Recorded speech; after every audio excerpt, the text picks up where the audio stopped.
Hello, good evening, and welcome to the Sunday Night Breakdown. Daniel Routledge and Dave Forrester with you. We're going to break down all of the action in the British Basketball League this week. But first of all, there was a slightly more important game going on Saturday night, a dramatic one too. And by popular demand, or at least two people named Gray on Twitter, we're going to break down Germany 81, Great Britain 83. And we'll have a little nod towards France as well in a moment. So we're going to do that first, and then we'll get on to the usual BBL action. So let's go right to the start of the game. It was interesting for me because they doubled Olaseni. I think it was the second play of the game or something, off Mockford. Good luck with that as a tactic. And then Teddy hits a three in the near corner, again wide open. And GB 9-0 run out to a 17-6 lead. Really fluent offensively in the early stages. Yeah, well, it was awesome because, obviously they've only had a few days practice, but the whole focus had to be on the Germany game. Had to be. If we didn't win the Germany game, it was difficult to see that we would qualify because you had to think that Montenegro would beat Germany if they had to beat them. And to have the whole focus on that, the whole focus then becomes on the first 10 minutes. And you have to make some big calls at that point. And one of those big calls is what's our starting lineup. And to start with Ben Mockford at the 3, which is what it was, is a brave call because, he's a shooter. He spaces the court, but it's not what you would think is a natural position.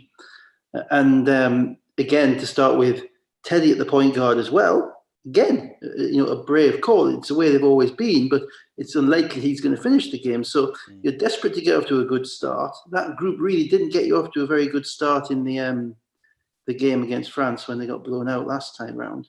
And to go with that group and to have them playing so seamlessly, and to the point whereby Teddy got them into the offense. As you say, they went to Olaseni, kicked out to Mockford. Then a couple of times, the next time they ran Mockford off the 3-point line, he penetrated hard to the middle, found Teddy in the corner. Teddy knocked down 2 corner threes. And I'm sure if Mark was asking for anything more than, getting Ben and Teddy off with 9 points in the first 4 or 5 minutes, knowing that that wasn't where his offense was going to come from for most of the game, to get that on good shots and get that rhythm, was awesome. So that gave them a really good setup into the game. And you could see a little bit of confidence grow because the harder point was always going to be when the bench came in. Because they had to reintegrate Ovi Soko, who hadn't played last time. Ovi Soko was quite an individualistic player anyway. So you have to reintegrate him into the systems of what you're doing. They had to decide whether they were going to play him at the same time as Olaseni or whether separate to Olaseni. Then you've got the less you got the bench guys coming in who aren't going to play that much, but are going to come in and give you some energy, like Dwayne Lauti Ogunle, who comes in and gives them great energy. Doesn't always run the plays the way they're meant to play, but plays really hard. And then so your rhythm loses a little bit when the bench comes in. So it was absolutely critical they got off to the start that they got off to.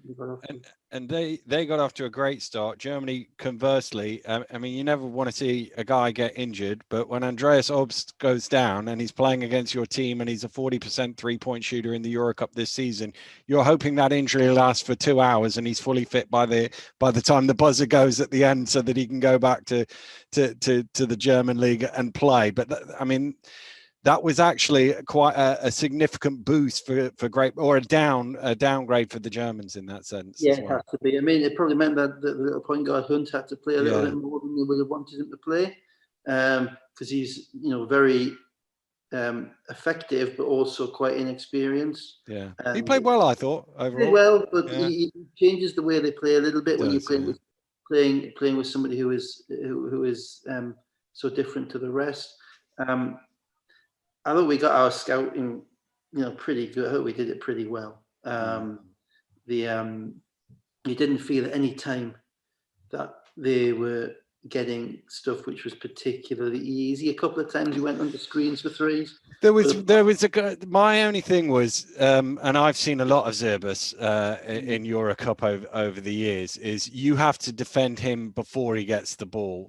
The first few scores he got, he was so deep. He's a big, strong man. He's got good footwork as well. You have to make him catch it 10 feet from the basket rather than 5 or 6 feet from the basket. He didn't play in Newcastle, so they may have been a little bit surprised. They may not have known precisely what they were dealing with, or they may not have expected him to play so many minutes, because they had obviously the three big guys: Zerbis, Benzing, who was a shooter, who did play in Newcastle, and Seifert, Seinfeld, who can shoot. They're all kind of slightly different.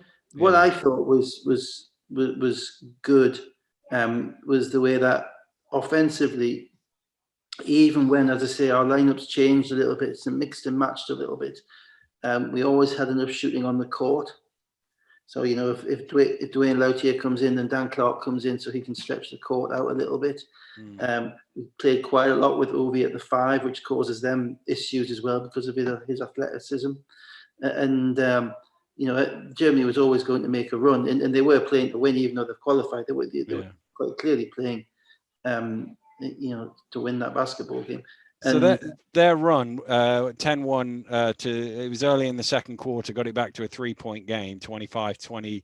And then after that, it kind of bounced about. Neither team were really able to gain a total stranglehold on the game. And it comes down to the last 3 minutes. It does. And, the big thing is before that, you have to avoid droughts. That's the thing, because in that game, both teams are kind of locked in. And the last thing, you can't have the wrong lineup out there for 3 or 4 minutes and getting nothing. And we were close at the beginning of the fourth quarter. They went up 7. Yeah. And there was a decision mark and I had to make then in relation to, I think, Ovi, because Ovi had shot a couple of tough shots at the top of the key, and they were out of rhythm. And you just felt that things were, they might need to go back to that line with Miles Hessen at the 4 or Dan Clark at the 4 and Orseni at the 5. But you always want your talent on the court. And obviously Ovi is probably our most talented individual player. And he then got an offensive rebound off an air ball, which was a big play. Big play. And then the next time down, he took the ball off somebody at half court and dunked it. Yeah. And I must admit, right before that, I was like, they need to take him out of the game. And then he came up with some big plays. And as you say, that's a coaching decision right there. That is. And you have, as a coach, I was exactly the same. You're balancing in your mind all the time, 50, or maybe 50-50, 51-49. Can I keep him in? But they also think, can I keep him in for the next possession? But can we win without him? Yeah. If he doesn't come in the game, because we need him, because of what he can give us. And he gave him 6 points or 8 points in the fourth quarter off transition basketball. Ultimately changes games. So again, credit to them, because what then happened is we finished the game, as you say, with a big lineup on, with Miles at the 3 and Luke Nelson basically running the point. And Luke Nelson didn't start the game running the point, but kind of gravitated to it. So let's bring it to the last 3 minutes. We got the play with 3 minutes to go, where Zerbis gets the block. I was screaming goaltend, by the way. That was my take. And of course, they come down and Christian Sengfelder hits a 3. So it's a 5-point swing. And suddenly we're down 4 with 3 minutes to play. But the defense in the last 3 minutes was unreal. Now, we turned the ball over on a couple of occasions as well, but they didn't get a single shot off in those last 3 minutes until the last play of the game. Yeah, I think I agree. I'm not going to denigrate the defense, because it was. You're right. I mean, the way that they were locked in was incredible. They threw us the ball a couple of times. And the point guard came out. Hunt was in the game. And I think at one point he threw it straight to maybe Ovi, who threw it to Luke Nelson, Tariq Phillip, who threw it to Luke Nelson, but Luke couldn't catch it and threw it back. But then the ability to pick up the on-ball pressure. If we were Germany, we would probably be saying, if that happened to us, we'd say we cracked. Yeah. The question is, did we crack, or did they crack, or did we crack them? And I think it was a bit of both. And they're a young team, and they're trying to find the way, and their coach is trying to work out who he needs for EuroBasket and who he can trust to finish games. Yeah. But the individual plays that were made, with getting hands on basketball, with Miles Hessen making that play on Benzing on the 3-point line, and again it comes down to matchups because Benzing's a shooter, and you don't want to have your big guy out on him and be 2 feet off him. Yeah. So we've got the right guy guarding the right guy at the right time. He sweeps through. The Hessen steal, by the way, that Hessen steal with I think it was 30 or 40 seconds to go. To me, that looked like an unsportsmanlike foul because you're in transition at that point and you're coming over the back. I think it was borderline. I looked at it. I watched it back and watched it back. There wasn't that much contact. I don't think. I think he kind of reached down over the ball as opposed to reaching down. Whether it was a fast break transition foul. I mean, he's on the floor, so there's part of you saying, how can you be in transition when he's on the floor? But he's on the floor with the ball between his legs, looking to pass it to guys who are running the lanes. Yeah, I agree. 50-50 again. Only Mockford, I saw it this morning. Only Mockford signaled unsportsmanlike. Nobody else sort of looked at it. Anyway, let's go to the final couple of plays. Olaseni, I mean, we've come to rely on him making that sort of play at that sort of time over the years, and he delivers again. 12 or 13 seconds to go. It was an awesome pass by Philip. Yeah. Philip's been basically it's a play we've drawn up, and we've got it's primarily a screen and roll play for Olaseni, but Philip's been forced out to the left wing, and they've kind of worked out what's coming, and they've kind of got two guys defending Olaseni at that point, and Philip throws it to his left hand where only he can catch it, and he's got great hands, and he catches it. And because he's caught it there, he's got one guy on one shoulder. He's able to spin to his favorite side and do his little drop step to his favorite side to his right, and he doesn't miss. No, he is efficient, a finisher. It just goes to show you don't have to play above the rim to be an efficient finisher. He doesn't play above the rim that much. His footwork and his patience is so good down low that once he caught the ball, you knew he was going to score. And as I say, the execution on that play from those two. Was really, really impressive. And then come down the other end, and it seemed pretty obvious to me they were going to throw it into Robin Benzing. So the question is, can you flush him off the 3-point line? Because what you don't want to do in that situation is lose the game. If he comes in and makes a play, fair enough. And actually, we did that very well, flushed him off the 3-point line and challenged the shot reasonably well. But Zerbis made a play. Yeah, we got unlucky. I mean, it was, again, good matchups. So again, that comes down to coaching as well as comes down to playing. People don't often see that. You got the right matchup. I think Miles Hessen was up on Benzing. Benzing had to turn the corner. The timeout will have been no threes. No threes. We're not giving up a three. If they make a play at the rim, we might get the last shot, but we're not going to lose. We got another 5 minutes. And the rebound, it's just the way the ball came off. I mean, he could have missed it on any side. Yeah. And the guy's got a big hat. He's covers a big area. He got it with his tiptoes, he got it with the tip of his fingertips, and caught it, and then showed the dexterity to put the ball in, and nothing much you can do about it, but you've still got 4 seconds. Yeah, and that's actually because you can now advance the ball in this situation out of a timeout, which you never used to be able to do years ago. 4.6 or something like that is actually gives you a lot of options in that you can do many things in that space of time. You can. Again, that's also a coaching thing. That's always why you always keep one in your pocket. Always keep a timeout, something like that. Even if you're desperate to say something to the team, you've got to try and manage it. And 4.6 seconds is basically 4 dribbles of a basketball. Ball can touch 3 people's hands in that time. You can get where you want, and you're in the penalty. So you have the opportunity, and I think Mark said it in the timeout.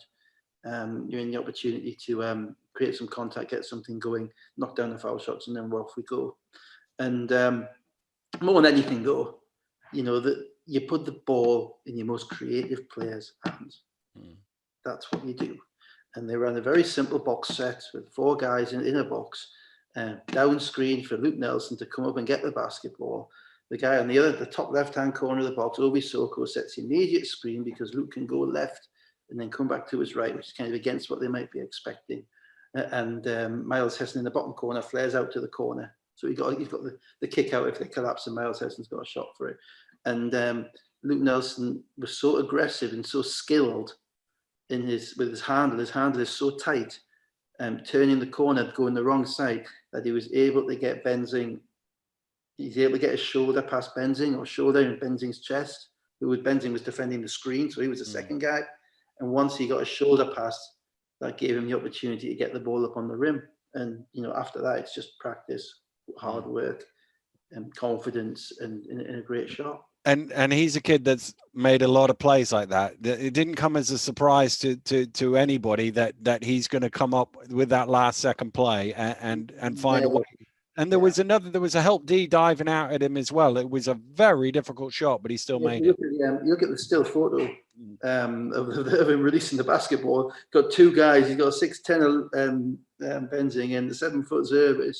Both have got their hands up. It's almost like there's one place he could have put the basketball to score, and he did. But it's nice because it's indication of the development of the team. Because 3 or 4 years ago, Luke Nelson was not mature enough to make the plays that he made, both in the home game against Germany, both in Montenegro, and in Po against Montenegro, and in that game. And it's quite clear, there will be nobody on that bench who turned a look to say, when Mark Stewart says, right, Luke, you're coming up to get the basketball. There was nobody thinking, whatever. It was him. And he won the game he won the game. He had a massive part winning the game in Newcastle because he played fearlessly. And even when they're up 6 with a minute to go and he 12 seconds on the shot clock, he pulls up and he makes a 3. And I'm thinking, don't shoot that. Don't shoot that. Then he turns a corner, pulls up fearless, he knocks it down. And that's what great players do. Ultimately, I can go back to multiple times with Charles Smith. I'm thinking, Charles, don't shoot that. Oh, it's funny. That's what they do. And to see him make that leap, and to see the kind of the group make the leap with him, it is awesome. It's awesome for us, because we need a chemistry with our guys, which is what they've cultivated so well to get to the next level. And EuroBasket is a starting point in the next level. I think we've got the FIBA World Cup qualifiers coming up in November, so a chance to build more momentum. And it'll be awesome. Yeah, and of course that didn't actually book the ticket right there and then. We still had one more game to go through with Montenegro playing France, and of course, if Montenegro had won that game, it would then have spun forward to us needing to beat France in the final game. And to be honest with you, I watched GB like a fanboy, so I wasn't really in a place to watch another game. So I was like, I cannot go through this again. So I decided not to watch Montenegro France and went back and watched Cheshire Worcester from Wednesday, which I hadn't seen. And I finished that game and there were 4 minutes to play in the Montenegro France game. And it was a 1-point game. I'm like, I'm going to have to go through this. And it was a crazy finish. But just for the listeners, actually Montenegro got out in front. They were up 7 in the first half. I think they led by 11 midway through the third quarter, 46-35. But France this is their B-C team, if you like. When you look at all the players that weren't there, they have such great strength in depth. They still made a run at it, and you had Coordinaire with a dunk, and then threes. Hurtel and somebody else made a 3. I can't remember. And France suddenly had the lead, and you're thinking, "Oh, we're okay here." But it still comes down to 2 plays at the end of the game. Yeah, and I mean, the thing is, you're desperate to. Yeah, and it was Hurtel, wasn't it, who made the big play?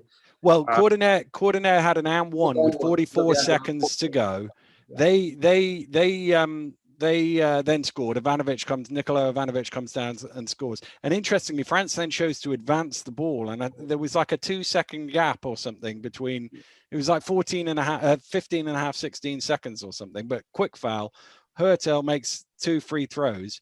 And really strange play, I thought. I don't know if you saw it, but they actually went, because they've got Popovic on the court, they've got Cobbs on the court, dangerous 3-point shooters in that situation, and they took it inside, and they ended up having to have a shot for 2, which wasn't going to be enough. Offensive rebound fouls, and they lose the game from the free throw line. Yeah, you want to get a 3-point shot at Yeah. You want to get a 3-point shot at the end of the day. If you're not going for a very quick 2, you want to get a 3-point shot up. I would, if it was tough for us, I can't imagine what it was like for the JB guys. Watching that. Yeah. because the coaches actually are the ones I really feel for, because the coaches would have to be scouting France. Yeah. Because they know that they might have to play France. So they're working Yeah. on the basis that they are coaching the game and scouting the game as a coach, whilst also desperately watching the game as a fan. Yeah. Yeah. And that would play with my head. I don't think I could play both. But you know, sport is karma. You know, you get ultimately the ball bounces the way it's meant to bounce. Okay, and you know, we played 2 games in France, 3 games in Montenegro, 1 game in England against I think I suppose they'll argue whatever people say. I would agree with you. Yeah, the toughest group, in the middle of a pandemic, with a federation which I'm afraid has been more of a hindrance than a help over multiple years, and we have people like Dan Clark who've been through all of that. And they've put in the yards, put in 12, 13 years of yards, who've made speeches after games, who've sat at tables and bemoaned everything that was going on, who've just asked for just something that they could work with to give them a chance of competing at that level. And eventually karma gets you. And it's the same with Mark Stuttle and Andreas Kapoulis and all those other guys. And Teddy Okafor's played like 55 games in a row or something ridiculous in his own time. These guys aren't making money, tremendous money out of this or anything like that. If anything, they're playing for pride. They're playing to belong, and ultimately, that's what got them through. That and the bounce of the ball. And if you go back to, I was there. The game in Glasgow feels a lifetime ago. It was probably 18 months ago.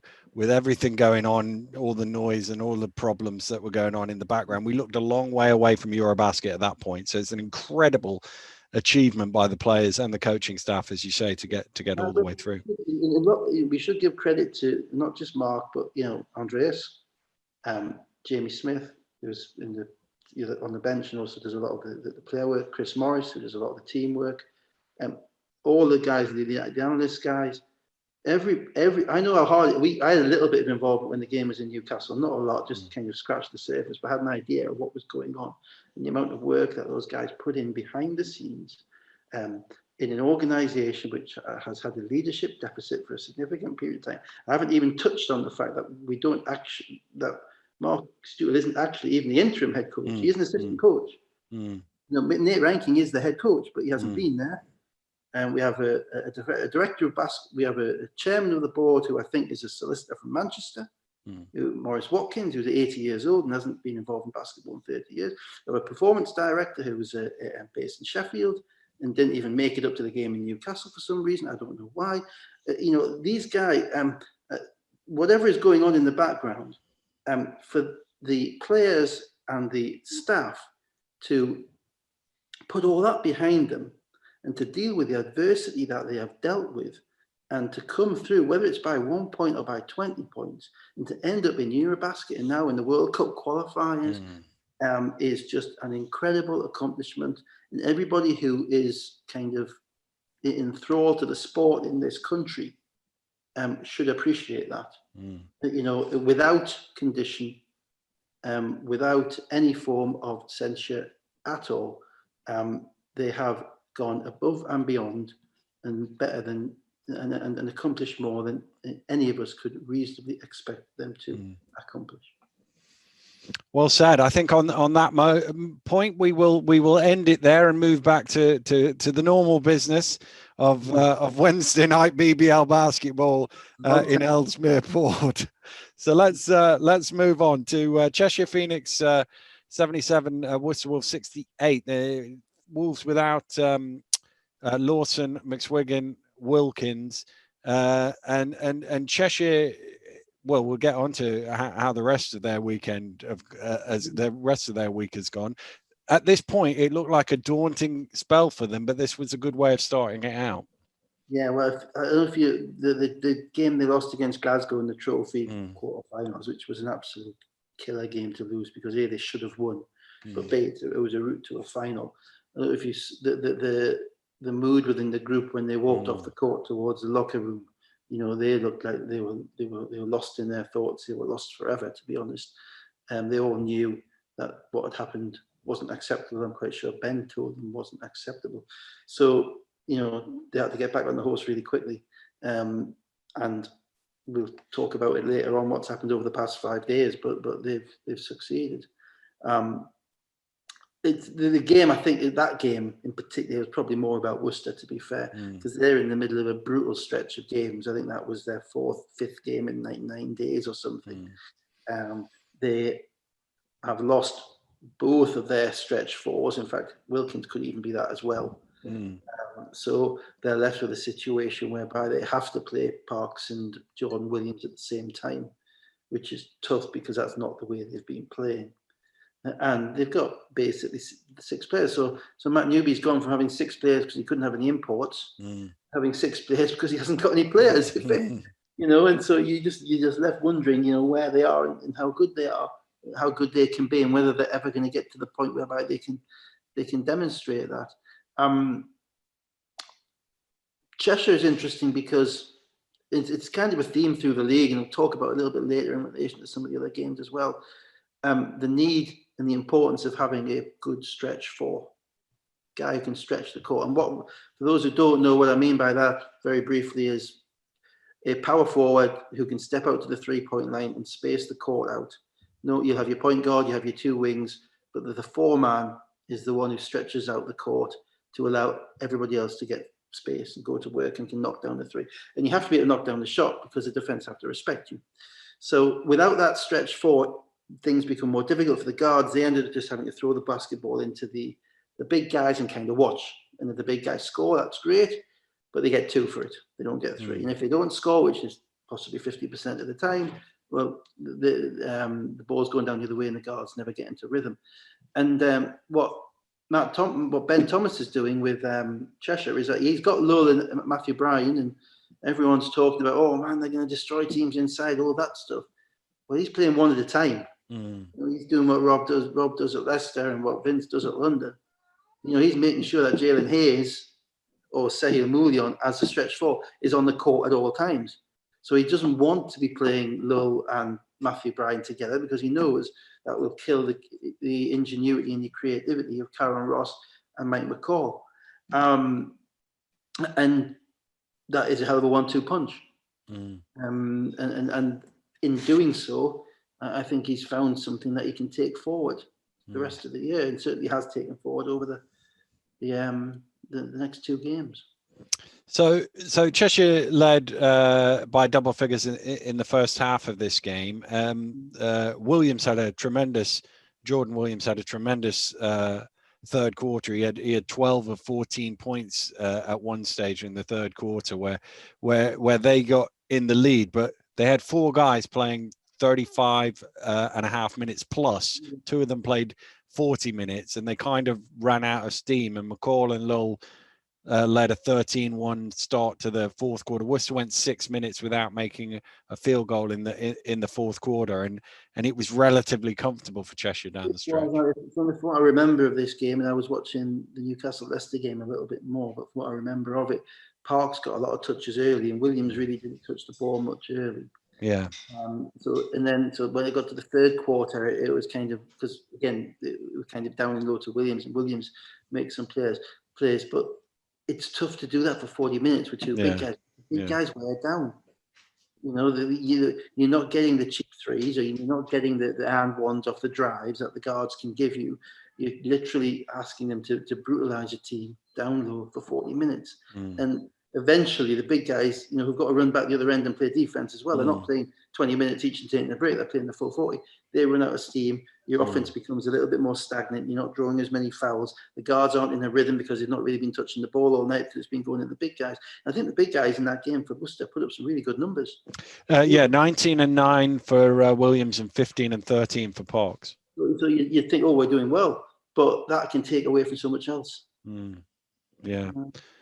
And Cheshire, the guys who scored for them, Ross 7 of 10, Lowell 9 of 13, very efficient scoring, and then Hayes with a nice stat line, 15 points, 11 rebounds, 4 assists, 5 steals. Hayes is their X factor. To be honest, as he goes, the team goes, because he is the one guy on their team who can stretch the defense. He's in the same category as Lee at Leicester, as Gordon at Newcastle, as Parker or Liggins at London,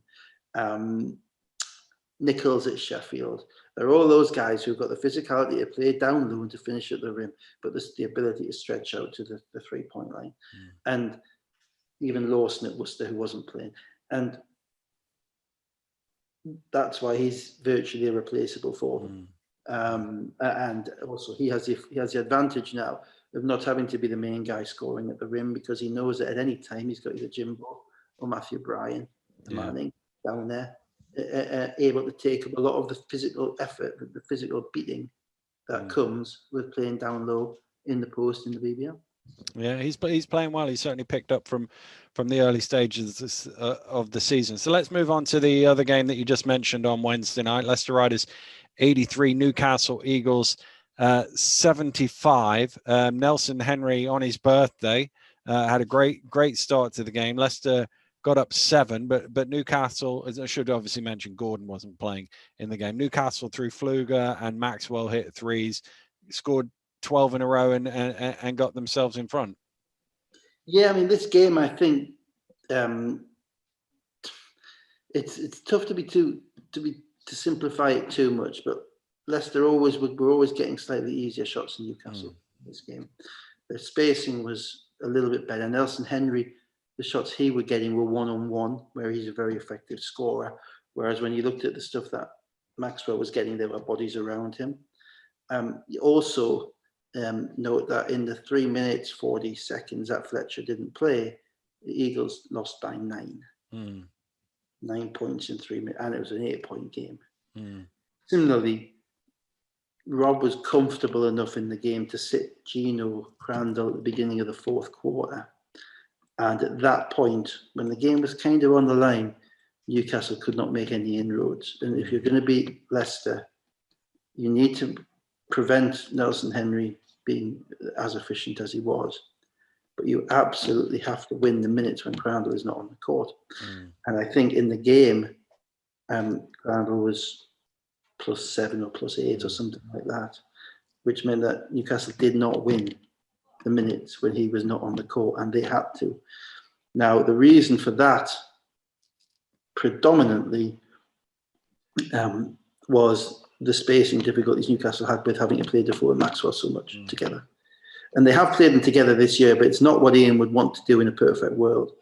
And they've got Adenekin, who's another centre as well, to come off the bench as well. And I think Maxwell and Defoe played 32 minutes with each other in that game. 36 minutes each, but 32 minutes with each other. Together, yeah.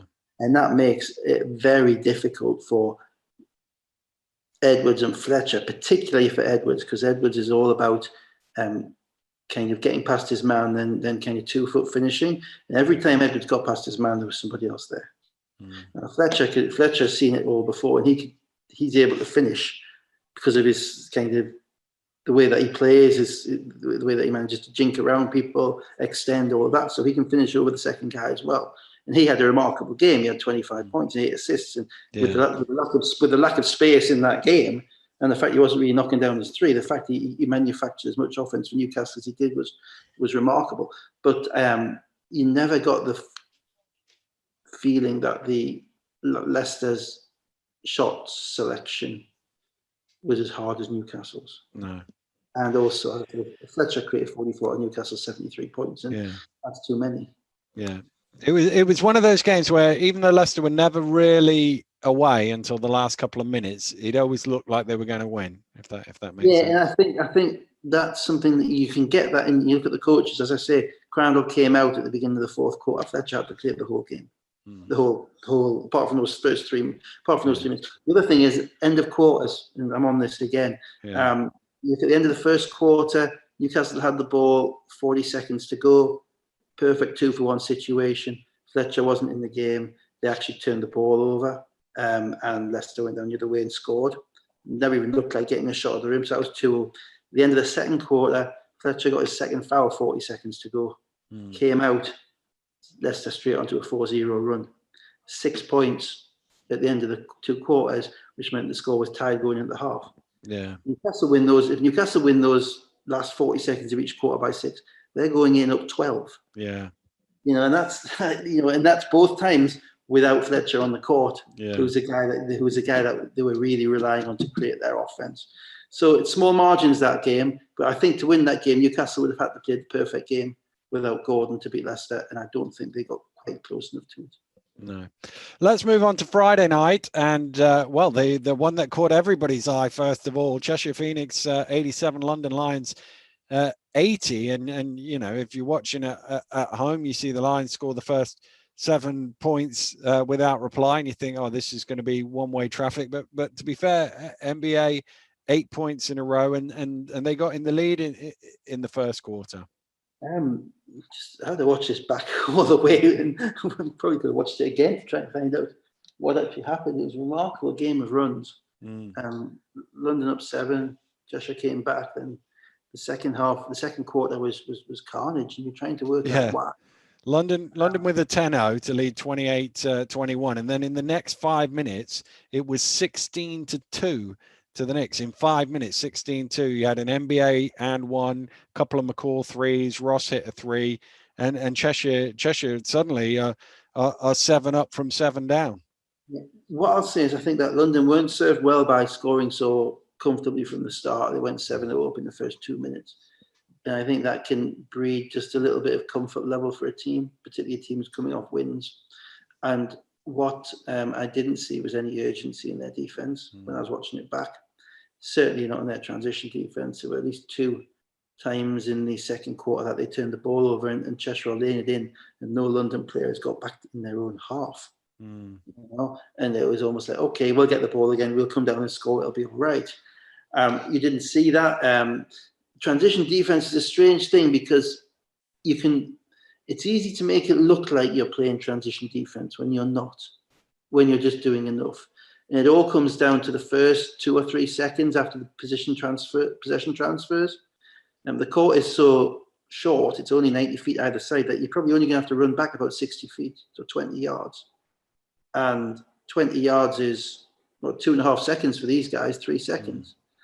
So if you're a second late because you think, oh, why has he shot that shot? Or you didn't get the pass where you wanted it, and you're a second late to turn around and run back, it can be too late. It's gone. And you have to condition, as coaches, you want to condition your players. If you've got to get back, you get back straight away. And I didn't see that in London a couple of times. A little bit of body language thing, not getting back the way they could. And some of the shots they gave up, certainly one of them, McCall threes, was a transition 3. I think one of the Ross threes was a semi-transition 3 as well. And that's how a game gets away from you. Now, in the meantime, what was interesting was the lineups that were being used by Cheshire, because, again, Ben appears to have sussed his team out. And whilst Kyle Carey started, he played 2 minutes. And then Mike McCall came in and played the rest of the half. And the lineup that blew the game open for Cheshire was Ross and McCall in the backcourt, Hayes and Lull, actually, because Matthew Bryan came in and scored a lot, then picked up his fouls, Lull and Farrell Gordon. And that's his best lineup because Farrell Gordon doesn't do much insofar as a stat sheet, but Farrell Gordon is playing exceptionally He played really well. He is just moving the basketball. He is making the right play. He is defending. He is always back in transition where he needs to be. He is not a guy he's a guy who looks like he's really easy to play with.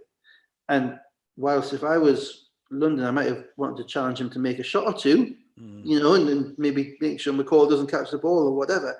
The way that they are playing in the flow, he is an absolutely critical player for them. And with that lineup, they blew them away. Yeah.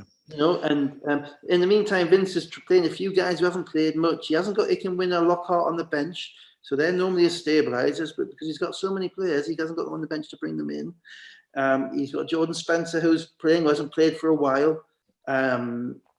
Josh Ward-Hibbert coming in, playing very, very sparse minutes here and there. You never quite know where he is. Parker played the first 6 minutes, never got off the bench again. And you got the feeling that Justin Robinson realised what was going on. But I didn't think anybody else did. I think Justin Robinson realised that game was on the line in the second quarter. But I don't think the other guys. Robinson hits a 3, and then they still get the next 12 points after that, Cheshire. So in an 8-minute spell, it was 28-5. And you just think 8 minutes to give up 28 points with the team with that much defensive potential. And you've got in this transition, a lot of it's transition because they're not scoring, and obviously you've got timeouts and you've got the bench. It's inexcusable. It's inexcusable for London with the talent that they have to end up going on the 28 to lose on the 28-5 run to Cheshire in the middle of the second quarter. I hate to get into the whole budget dispute, but I'm pretty much be certain that the gap is pretty big. There's not going to be many games this season where the gap in budgets is bigger than between Cheshire and London. I don't have any inside knowledge about that at all. No. I'm surmising as opposed to stating a fact. But I think it's a fair surmise, a fair thing to surmise. And then obviously we come into the third quarter, and London make the obligatory run. 15-0. 15-0, so they're down 22, and they get back to 7, and Dirk's firing, and they're a bit more energized. But you've got to digging yourself out of that bigger hole is tough. And what Cheshire had was a motivated Matthew Bryan. Obviously played one game for London, and played well in that game too. Yeah, they went their separate ways because I think, as Vince said, their expectations didn't meet. And so Matthew was ready for that game, because he's got a team now that he can beat. And so he was very effective down low in getting them some cheap points. And the advantage of scoring cheap points down low is that it also prevents any transition. Even if you miss, if Matthew Bryan's getting the ball and missing from 5 feet from the basket, they're still not going to be running on that because your backcourt's going to be back. So you can get kind of into that half-court game. And London you were waiting for them to make the run. You were just waiting for it to happen, thinking they're going to overpower them. Never came. It never came. And Cheshire, absolutely deserved the win. And to win after having played on Wednesday as well, absolute credit to them. Those guys, they made shots. Ross and McCall, I think when they played together, they're still kind of struggling to integrate Carey and William a little bit, but they're giving them enough to be useful players as well. Yeah. Basically stayed between 5 and 9 for the whole of the fourth quarter. Was more comfortable than you imagined it could have been from this situation. But that's London's only game this week. Yeah. But London lose that game. They've got one game to think about. Friday night in Cheshire. To lose that game it's how leagues are won and lost. You have to win leagues. You have to beat the teams that you're meant to beat. That's what Leicester are doing so well this year. And London, not quite so much. So let's move on to the trophy game, and I don't know whether this counts as an upset or not, given that Solent win every week. I think the bookmakers made Solent a 3 or 3.5 point favourite going into this game, but it finished Surrey Scorchers 82, Solent Kestrels 73. Interesting change in the starting lineup for Creon. I was trying to find the last time that Teo didn't start a game for Surrey. I can't seem to find one. I've gone back to about 16, 17. I can't seem to find one. There might be one there that I've missed somewhere, but I couldn't seem to find it. But I mean, number one, I should imagine that Surrey went into this game thinking absolutely no chance. Everybody's talking this other team up like we're chopped liver sort of thing, and came out with a purpose.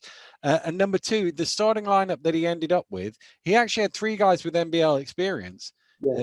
Guys who knew what Solent were all about. So in some ways, I don't know why he had that starting 5, but in some ways, I thought that actually helped them get off to a decent start. And then Richards comes in and he just bullies Travis Charles out the way for a basket. And I'm thinking, I'll just throw it inside all game. I thought they had the strength, and they did. I think they could have done more of that than they did. When they did it, it looked really effective, but I thought they could have done even more.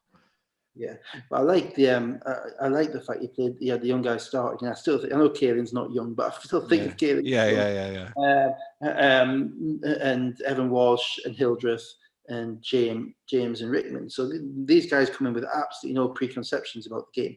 Yeah, Hildreth knows who Solent are, and he knows how he's no doubt desperate to beat them because he's been beaten by them so many times in the past how many months. and all the other guys, they're just coming in to play basketball again. The reputation, what happened last week doesn't matter. I wasn't that hot on Solent before the game, and it's not because of what they have or who they are. It's because the NBL season has been seriously impacted by COVID. And the games yes, they've won every game comfortably, but you've got teams in the NBL who aren't able to play in the gym, let alone get anywhere to practice, so they come to find different courts. And I don't think the level of competition, game in, game out in the NBL has been helped by that. So I think it's been a bit easier for them this year than it was last year.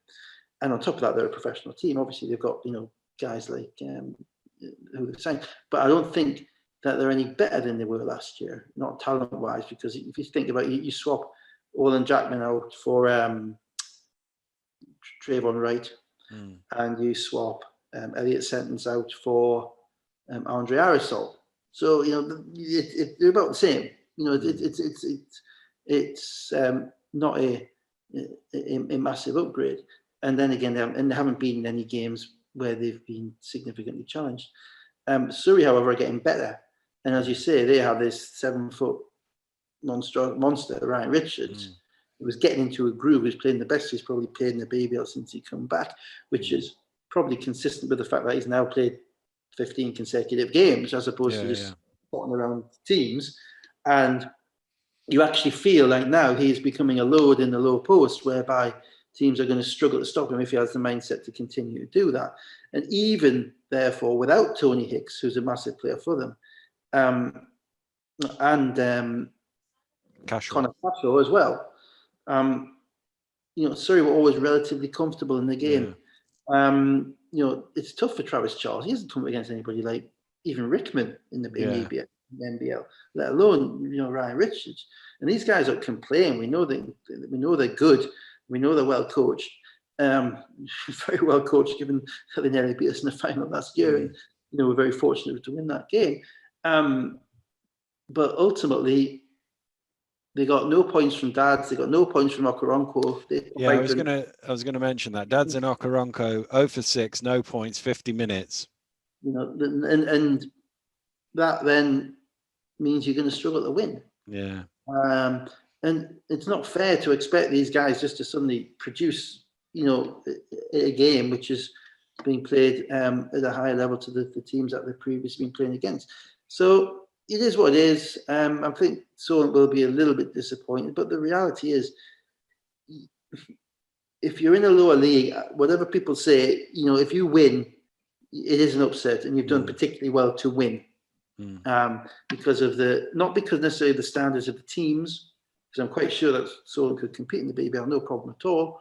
But because of what you get used to week in, week out when you're playing, and the levels that you have to play, and then to take your level, to deal with the level of defense and the level of physicality so much more in one game is not easy. No. So, Jackman 20 and 9. He played. He has I know OJ very well. Obviously, he has the ability and the level of physicality to play.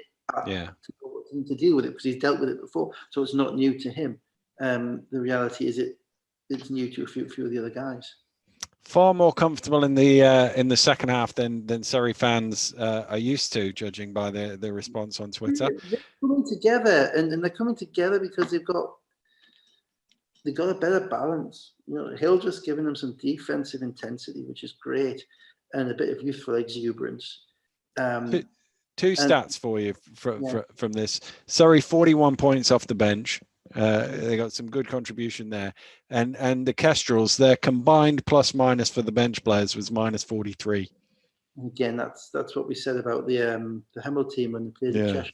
Starters hung up, but the bench guys, it's hard because you're not playing that many minutes to get yourself into the game, and you're playing at a level which is a little bit quicker, a little bit faster, a little bit stronger than you've been playing at. So let's move on to Worcester Wolves 78, Manchester Giants at 98. Obviously, still very short-handed, the Wolves, and Justin Satchell making his debut and making an instant impact. He had 5 points early on. He ended up with 25 points, 10 rebounds, and 6 assists. He's certainly a guy who knows a shot when he sees one. He's an interesting player. Watching him, I'm trying to think of who he reminds me of. He's kind of barrel-chested. He's got a little bit of Jamal Williams' physique in him, the way that he moves. Going back a bit longer, he's not the same size, but he moves kind of like if Billy Singleton had ever played on the perimeter. Yeah. And he gives me, that kind of maybe early Billy Singleton, not kind of late Billy Singleton. Yeah. For those who don't know, Billy Singleton was a legend in our league, scored about 6,600 points, I think. Immovable on the block. He was 6 foot tall, 6'6" probably tall, 6'6" wide. And he could create space with his stomach, just by leaning into people. And Satchel, you try to get a feel for him. He came in with I think Jason Swain was on the game tonight, and he described him as a professional scorer. So I think I'll stick with that. I might go better than that than Jason's description of him. And they've already got a professional scorer in Sam Cassell. So now they've got 2. And those 2, together with the fact that Brady wasn't there and the whole team looked immensely happier amongst themselves, and their whole demeanor and their whole vibe was just different and better without Brady there. It gave them more space. There was less twisting to the refs. You could see that they were all kind of seemed to be enjoying themselves. Satchel comes in, makes a few threes early, and also is a willing passer of the basketball. So really getting his threes. So Andy's getting his shots, and everybody's happy. Worcester just I think ran out of defense. I mean, they couldn't defend those shot makers all that time with 6 players. No, a bit of a no contest this. We might as well shift on to the Newcastle game on Friday night. Newcastle's 77, Sheffield Sharks 89. And the big stat of the evening was how everybody watching on Sky turned off at tip-off time and went to BBL Player to get the expert insight from your good self. First ever TV commentary. If anybody did watch, I'm no doubt going to repeat all the things I said now, all the things I said during the game. No, Dave Elder can get well soon. He's incapacitated. We hope he's all right. I think he's going to be all right. So it should just be a one-off. I think Jeff King will probably be happy if it's just a one-off. He probably got less to say this week than he does most weeks. I know the feeling, Jeff. But it was interesting actually watching it from the lower perspective at the arena with having to talk it through. The literal figurative game of 2 halves, like obviously all games are, but this one was played out in that way. Newcastle were physically dominant in the first half, and they were helped by Adenican came in and really, really impacted the game positively.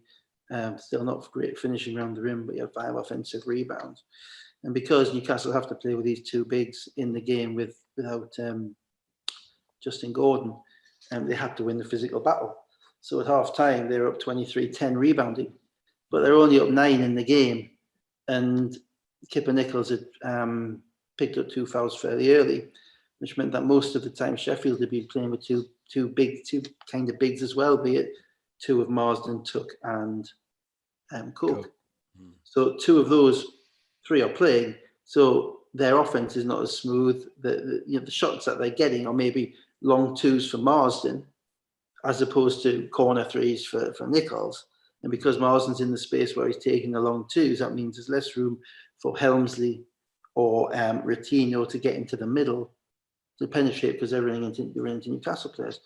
And then in the third quarter, 2 things happened, I think. I think first, Newcastle's legs kind of got to them. It was a 4th game in 7 days. They played away at Bristol on Sunday, which is a long trip, away at Leicester on Wednesday, which doesn't seem to be a long trip, but it's actually longer than you think. I'm sure you know you've driven in a bus. It's longer than you think in a bus. You end up getting back at 2 o'clock in the morning. And they still hadn't really figured out how best to utilise their advantage physically in the half court. So we had a situation whereby you would have wanted them to get the ball into the foot. They went to Maxwell a lot early, but Maxwell kind of tired a little bit. He had to play 36 minutes. and he remained kind of down low a lot, and it kind of gave Defoe nowhere really to go. He only shot the ball I think 5 times in 32 minutes. And at times he had a mismatch. Nichols is a mismatch. He had him on him, and they couldn't get him the ball down low, which is what you wanted to do. Sheffield went the other way, and Sheffield just attacked because with Tuck starting, and once Nichols was able to make a couple of shots, and he got Defoe on the perimeter, he's looking at him thinking, I'm trying to get to the rim. And unfortunately, when Sheffield, like Rutino, Helmsley got in the middle a couple of times, made some floaters. Rutino got to the rim, got a couple of open threes from the corner. The penetration sucked the defense in. They kick it out to the corners. Their shooters get threes, and Sheffield go off and score 54 points in the second half, and are absolutely justified and well deserved winners. Again, the issue, I thought Edwards for Newcastle is someone they've relied on a lot this year. He had 2 consecutive 4-16 games, and it looked like his legs were weary by the end. He was missing shots that he's been making all season, without Sayers made a few shots in the third quarter to kind of keep them in it, but ultimately, again, Sheffield were getting better shots and getting to the rim, and Newcastle weren't able to protect the rim the way they needed to do. Well, there was a 6-minute spell in the fourth quarter where Newcastle had a Maxwell 3 and nothing else, and Sheffield went from 67-69 in front to 70-83 in front, and a lot of that was from the free throw line because, as you say, they were able to get to the ring. Yeah, I think they shot 20 foul shots in the second half, or maybe a little bit more. And what struck me was because Defoe was guarding Nichols out on the perimeter, he's not in the middle. Now Maxwell was in the middle. Maxwell was struggling to defend at the rim. They were able to score layups around him. He doesn't move his feet quite as quickly as Defoe does. And the moment that Maxwell went out with about 3 minutes to go, Defoe slides back into that spot and takes a charge straight away. First play, Nichols drives, Defoe's there, bang, it's a charge. And that was what Newcastle lost by having to have him. All season they've played Maxwell or Defoe, basically. They've played them together a few minutes at a time, which you can get away with. But anything more than that, and it's been Maxwell or Defoe, and Gordon or even Sayers has played up at the 4. They haven't quite got a system which is able to create enough space at this point to have that Maxwell Defoe thing work properly. And on top of that, they haven't had any practices because they played 4 games in 7 days since Gordon went down. So you can't. So it's not like you can say just flick a switch and do something different. They haven't hard a chance to talk about it. But Sheffield again, looked. Sheffield's record coming off losses, I think, is pretty over the past 3 years is pretty darn good. It's when their issue is always sustaining it. That's what we'll get. Rutino, should give him a shout. 17 points, 13 rebounds, 5 assists, 5 of 9 from 3-point range. Just needs to learn the timeout rules. I did think that. I think there was another one of them trying to call a timeout as well. He convinced Lillard. He'd convinced Lillard on the floor, and Lillard's like, timeout. I was actually ruminating on the commentary whether or not that was in the NCAA. That's a technical. Yeah, it would be. Timeout that you don't have. I don't know whether it is in the PBR. There's no rule. There's no rule for it because you can't call the timeout, so you can't get called for. If you were doing it as a coach calling a timeout, you don't have. But. So it could be 5. Cool. So it could be a 5-second call if you call it for 5 seconds. Yeah. I think they ended up with the jump ball out of it, and I think it got wrapped up, if I remember rightly. Commentary was good, though, I have to say. I've watched yours back here. I don't think it's worth my time. Let's move on to today's games and stick with Sheffield. And they go from 89 points in Newcastle on Friday night to 57 points at home tonight, one of their top 10 all-time low scores.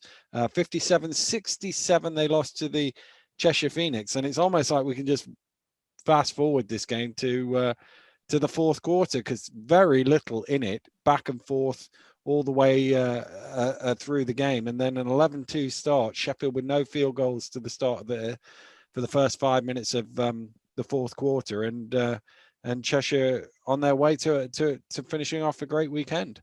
Yeah, and there's no tiredness thing on this because obviously both teams played. I thought Cheshire throughout the game, their defense was really, really impressive. And another shout out to Farrell Gordon. I thought Farrell Gordon didn't put a shot up in this game, I don't think. I thought he was outstanding. And he didn't, his stat line will never tell you this, but the way that he linked them together in the defense that he played, and just the smarts that he used to play was outstanding. Helmsley never got going. Helmsley's a 20-point-a-game scorer for Sheffield, and he was coming off having a great game in Newcastle on Friday night. And sometimes it happens with rookies in the BBL. You know, the one game is up, and the next game they just don't feel it. They're just not. They just don't get anything going. Without Nick Lewis, the team didn't have anywhere to go in relation to that. He had to play basically Routino the whole game, and Helmsley most of the game because he didn't have Campbell either. He's not playing Callum Jones. He obviously doesn't think he fits the system. He's only played like 2.5 minutes tonight. So basically, if Helmsley is not impactful, I think he was 2 of 11 or something like that, then that gives them a hole to start with. Because they're not starting Cook, they're not really expecting too much offense out of Mike Tuck. He's going to give you some, but he's at this point he's kind of on reasonable minutes. He's maybe an 10.5 minute 5 rebound guy. And he's going to make shots, hopefully make plays when everybody else is not taking notice of him. Which means that they're looking for scoring externally, outside. And that is, they started off in this game with 3 threes, Routino in the corner. Nichols, I think, made one, and it may have been Lillard made one as well. And they weren't getting any looks inside, and they weren't really looking for it. So they kind of fell in love a little bit with that. And Cheshire defended the interior better. They didn't allow as much easy penetration as Newcastle had on Friday night. On Friday night, Newcastle were very much kind of showing base thing, trying to keep Sheffield out in the middle. Well, occasionally that gave some straight line drives from the wing to the basket.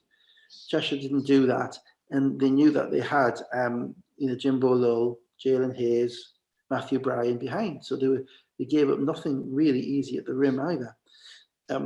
Ross controlled the game.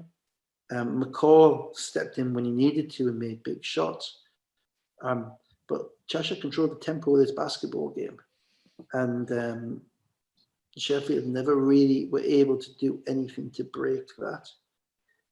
So I think partly you put it down to having had a really good win on Friday night for Sheffield. Partly they didn't make that many shots. Yeah, 34% overall shooting, 6 of 24 from 3, and 7 of 14 from the free throw line when you lose by 10. Yeah, and 6 out of the 6 of 24, they made the first 3 in the first 3 minutes. Yeah, so probably 3 of 21 the rest of the way. And they weren't all great shots. Helmsley did not get any rhythm threes, which he likes. Maybe he wasn't really looking for them as much in this game. Routino got a couple from the corners, which maybe he could have knocked down. But overall, because Sheffield aren't playing Coke that much, they don't get that many second shots. They're far more perimeter-based now team. They're like a 5-out team almost. So if the shots aren't going down, and then Cheshire aren't turning the ball over, so they're not getting any runouts, that's how you end up with a 57-point game. Right, let's move on to the final game of the week in Manchester. The Manchester Giants 77, the Leicester Riders 71. No Brady still for the Giants, and William Lee didn't play for the Riders. And it was interesting watching this because it was like watching 2 different teams playing 2 totally different games. At one end of the floor, you've got Satchel and Cassell just jacking up whatever they want. The others, and Bournemouth inside, and you've got Nelson Henry first, and then Ali Fraser come off the bench looking to pound it at Ulf. Yeah, it was. I mean, it was a weird type of game. My interest in the game was peaked when Lee wasn't playing, because I was interested to see how Leicester handled that, because he's a critical piece for them, and they handled it by basically plugging Jamel Anderson in. It was almost like there was nothing, any degree of loss. I know Jamel's living in Manchester. Shout out to Jason Swain again, by the way, his commentary. If you want to watch a BBL basketball game and know what's going on, watch the Manchester games and listen to what Jason says, because he's and the thing he kept saying. He kept saying over and over again is one dribble shot, no ball movement. He's saying what's in my head and what's in your head at the time. So Thank you, Jason. But yeah, without Lee, it was interesting. Well, they plugged Jamal Anderson, and what they announced, the adjustment that they made, which was a smart one, was to have him guard at times Cassell, because Cassell is a jump shooter who wants to lean back, and you want him to be shooting over something bigger. He's not as much of a threat to go past you. He will occasionally, but he's not going to beat you going past you. He will beat you by stepping back and shooting threes. So Jamal is perfect for that type of defense, because he's not like a slithery quick guard who is tough to stay in front of. He's a big, strong guard where he's playing against a bigger, stronger defender who's longer than him. So that was it. That was the first thing. That kind of helped them. Manchester came up making shots. They, and I think they were up 10 at one point in the first quarter. 19-9 they led in the first quarter. Didn't ever seem particularly sustainable to me.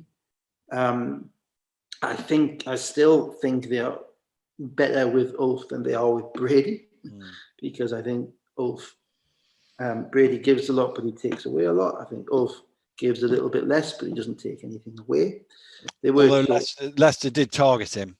Of course, they did. Leicester going to target everybody, because that's what they do. They throw the ball to Nelson Henry, then they throw the ball to Fraser, and Ulf's the only one there, so he's got a ball. So as I say, I think Manchester are still better with Ulf than they are with Brady.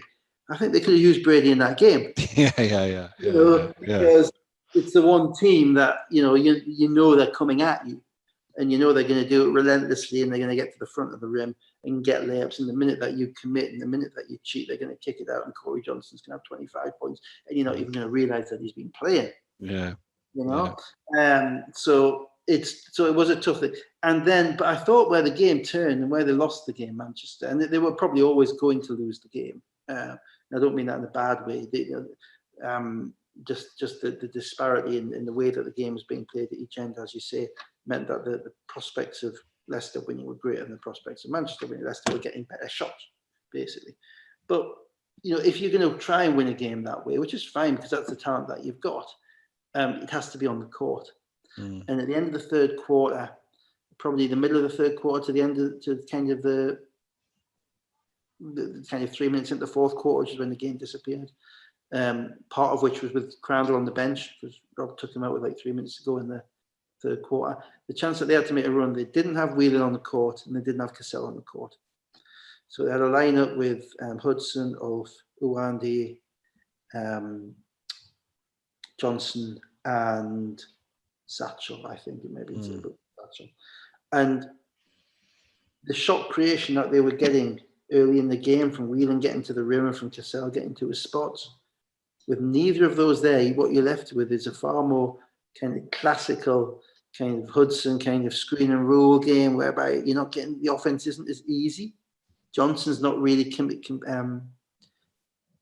creating much off the dribble. Uwandi is creating for himself and himself alone, so it's easy to focus on.